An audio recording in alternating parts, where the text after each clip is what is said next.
It's Nesby Gang. GVO squad up.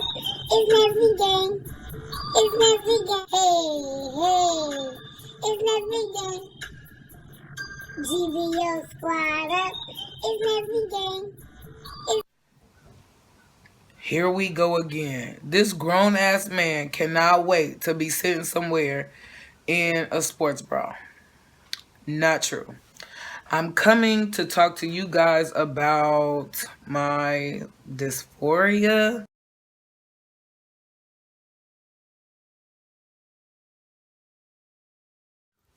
And it's a pretty important type topic. So, ready?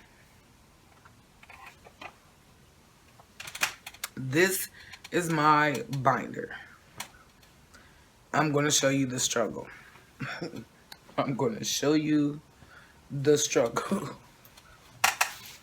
The point of the binder is to flatten you out. It gives you the illusion that you have a flat chest. Basically, that you're smooth in the front. A lot of women wear shapewear for their bottoms. If you are a female to male transgender person, you wear a binder to flatten out your chest. It definitely helps with your dysphoria. The only thing is you cannot sleep in the binder. I mean, look at me. I can barely breathe and I'm wide awake. I'm just saying. It takes a while to put it on, but it's well worth it, as you will see.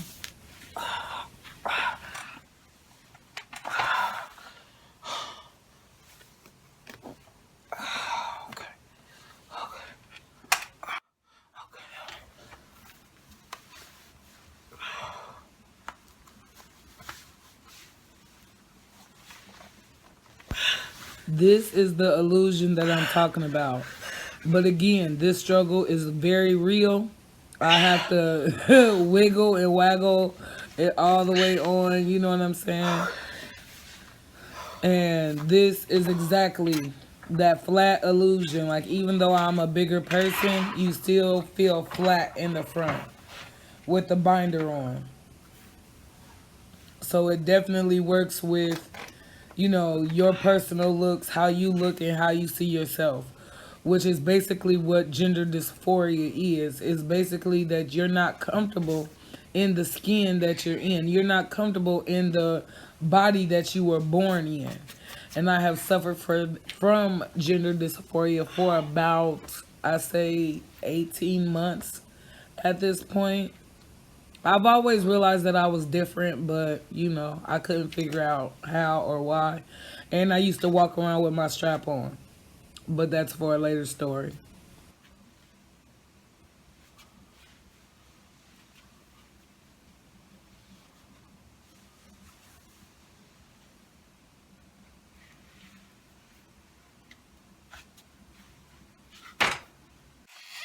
Okay, so you're probably wondering, like, what the fuck is this happening right now? I'm trying to readjust my lungs so I can breathe, but yeah. What I just put on is my binder, and it gives you the illusion that you're flat. You know what I'm saying? Like, flat, flat. So that is what helps me, and I wear it every day. I wear it every day. That helps in my dysphoria. Now, I know you guys see when I play on Snapchat, I put the beard on and stuff like that. That also helps in my dysphoria, to help me see me the way how I see me. Is like my way of letting you see me. So that's why that's my only reason for using Snapchat for real, is for the mustache features. Like, I'm just being honest. I did find another app called Manly, but then they started requesting like all my information. Well, anyway, I wasn't about to do that. You feel me? So I use Snapchat, and that helps me cope, kinda.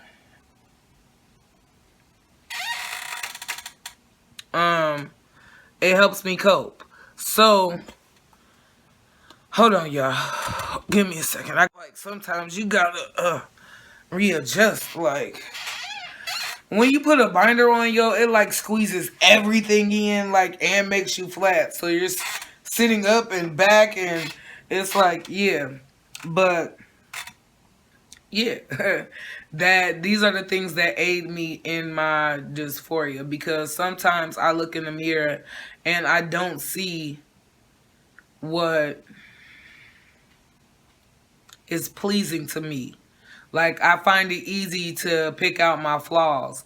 And I catch myself thinking like, well, if I had this, I would pass. Or if I could did this, I would pass. If I could do that, I would pass. That's low-key one of the reasons that I also have been playing with the idea of cutting my dreads off and leaving my tail, because I want to be able to pass. And I'm not going to get it off with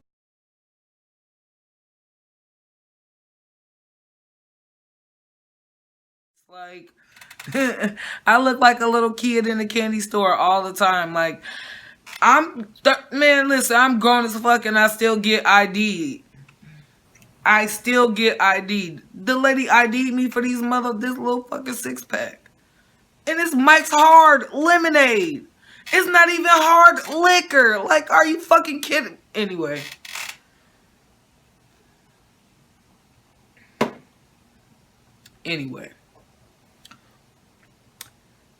My dysphoria leaves me like sad and depressed. And that's the next video, but it just puts me in a funky mood. You know what I'm saying? And what's crazy to me is I used to be one of them people that was outgoing and confident and, just a white. Back in the day when I was young, I'm not a kid anymore. But some days I said I wish I was a kid again. Yeah. Just a quick insert, like story time real quick. It's still on subject, but it's still story time. Real, just wow, your boy wow. Anyway, I go to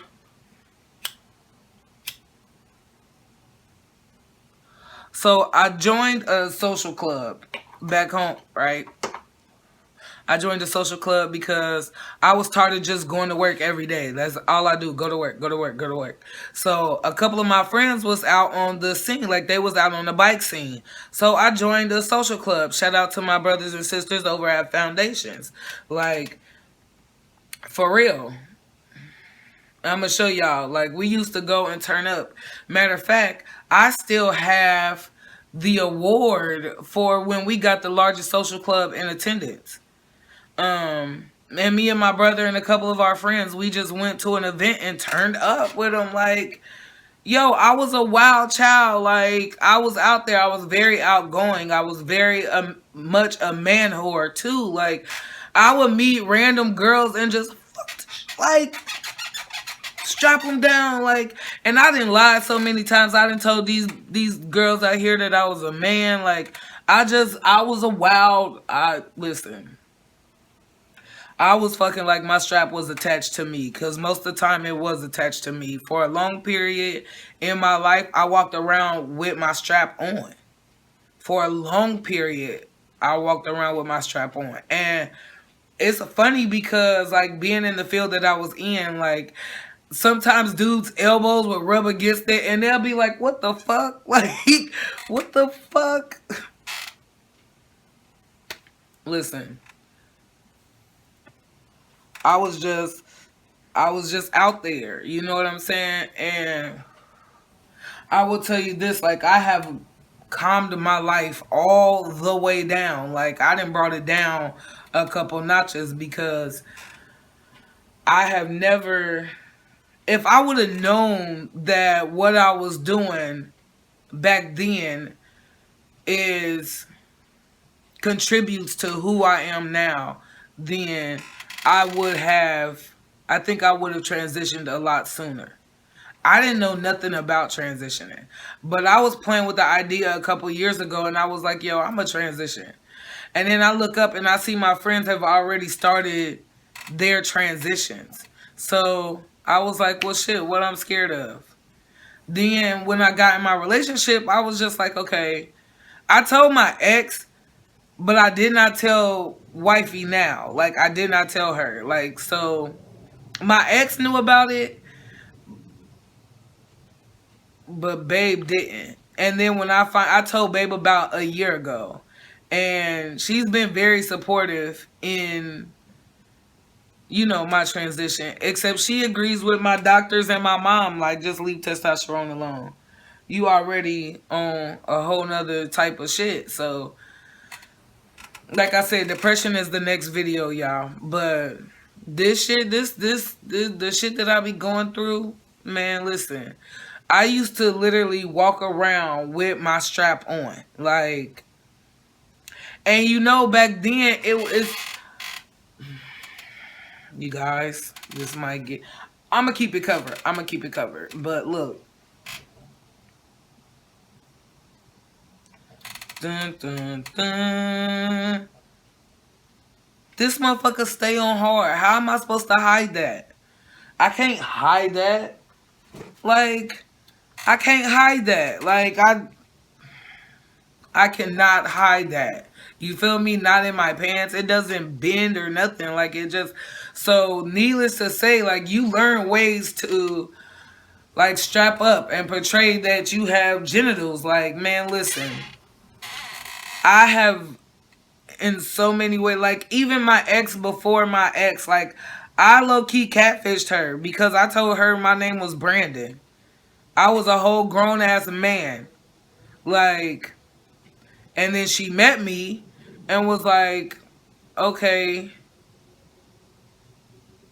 And I was super aggressive back then. So it was like I knew that I was different. I just didn't know what that was. And like I said, it wasn't until a couple years ago, like maybe when I hit 30, that I'm like, okay, maybe something ain't right. Maybe this is me. I thought about it then, but I'm like, nah, I'm not going to do it. I'm not going to do it. Then I just said, fuck it. I started my transition about a year ago. And like I said, the first part of it was the gastric bypass. The second part of it is my top surgery. My top surgery is planned for April or May of 2020. And I cannot fucking wait. Do you hear me? That is... goals right now. Like, that is goals right now. 185 is goals right now. Like, y'all, I be trying to tell y'all, like, for real, but these is goals right now because I know to get to where I want to be, I have to do certain things. You feel me? And when I do, okay, so this is what it is. When I do Sunday sessions and I do that quote of the week or that things to meditate on or affirmations and stuff like that, it's because those are the things that I'm looking into. Those are the things that help me be who I am. And I really have been looking at it like in a different light. I've been looking at my transition in a different light. And I feel like I'm not where I want to be yet, but who the fuck is? You feel me? So instead of, dealing with depression, which, wait for it, because that's going to fuck y'all up. There are things that you can do to make yourself feel or even look better. Therefore, I had the gastric bypass surgery. Therefore, I wear a binder. I am looking into finding me the perfect STP device. I also feel like I want to wait until I get down to my size that I'm going to be my stable weight before I get an STP device, because I wanted to be able to use it for a long period of time. What I'm not trying to do is be switching out. So I'm looking into like a 4-in-1 or a pack and play. One that I can use both ways. Like I can put my drawers on and rock and pee out of it and everything. Like I said, these might be a little vulgar. So if you choose to watch, thank you so much. I greatly appreciate you. But these are the things that I am doing to help with my dysphoria. Now, something else I do. Well, I told y'all about the Snapchat with the faces and the filters. I use that, to make me feel better. I also wear my binder that helps me feel better. The STP device. If you don't know what an STP device, it is a stand to P device, and it is also they also come in like 4-in-1s. And basically, what that means is you can use it to um for everyday wear, and you can use it to play with. Me and my partner, that's a separate thing, but I wanted to let you guys know what about my transition that I am doing to help deal with the issues that I deal with. Now, does every trans man deal with dysphoria? I don't think so. I don't know.